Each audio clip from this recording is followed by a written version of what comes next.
প্রিয় বন্ধুগণ, গরুর রক্ত আমাশয় বা পাতলা পায়খানা হলে আপনারা কি করবেন? এই কদিন আগে আমার এই গরুটার রক্ত আমাশয় হয়েছিল।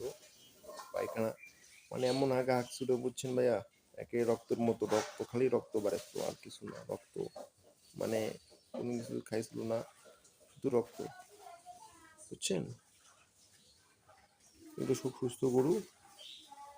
আর এই যে আমার যে বিদেশি গরুটা, কদিন আগে এমন আগা পাতলা পায়খানা করছিল যে শুধু রক্ত ছাড়া আর কিছু বাড়েনি। তো আপনার গরুর রক্ত আমাশয় বা পাতলা পায়খানা হয় কি জন্য, কি কারণে? মূলত এটা হয় ব্যাকিটের জনিত ও খাওয়ার সমস্যার কারণে, বুঝছেন? এবার এটা আপনারা হলে আপনি কি করবেন? কোনো কিছু ভাবার চেষ্টা করার দরকার নাই। আপনার যদি গরুর রক্ত আমাশয় হয়, তো আপনারা ডাইরেক্ট নিউটেক কোম্পানির মারভেট খাওয়াবেন। তাতেই সুস্থ হয়ে যায়। আর যদি আরও খুব সিরিয়াস হয় যে রক্ত আমাশা মানে খুবই, তখন আপনারা এই মারভেটের সাথে অ্যাম্প্রোলভেট খাওয়াবেন। আমি আশা করি এতেই সুস্থ হয়ে যাবে গরু, আর কোনো ডাক্তার বা কাউকে লাগবে না। এই দুটি মূলত মেন ওষুধ। শুধু 3 দিন খাওয়াবেন। প্রথম দিন সকালে একটা মারভেট, একটা ইমপ্রোবল, এই ওটা একবারে খাওয়াবেন গুলিয়ে। আবার আবার রাতে ওই সেমভাবে 1 প্যাকেট ইমপ্রোলভেট গুলিয়ে খাওয়াবেন পানিতে।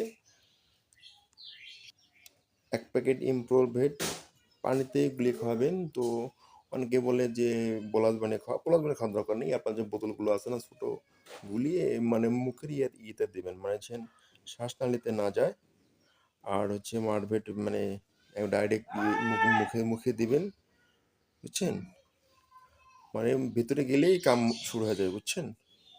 সকালে একটা ইমপ্রোবল ভেট 1 প্যাকেট, আর হচ্ছে আপনার একটা মারভেট, সকালে আর রাতে। এরকম কি 3 দিন খাওয়াবেন, তাতে দেখবেন গরু একদম সুস্থ। মানে প্রথম দিন খাওয়ার পর দিন দেখবেন যে আপনার রেজাল্ট, আর আপনার রক্ত পায়খানা নেই, আগা আপনার পায়খানা কন্ট্রোলে আসতেছে, বুঝছেন ভাইয়া? তো যদি কোনো সমস্যা মনে হয় আমাকে বলবেন, আমি আপনাদের রিপ্লাই দেবো, কমেন্টে জানাবো। তো আশা করি কোনো সমস্যা হবে না। এটাই সেরা ওষুধ, এর থেকে ভালো কোনো ওষুধ পাবে না। রক্ত আমাশয় এটাই সেরা ওষুধ, বুঝছেন?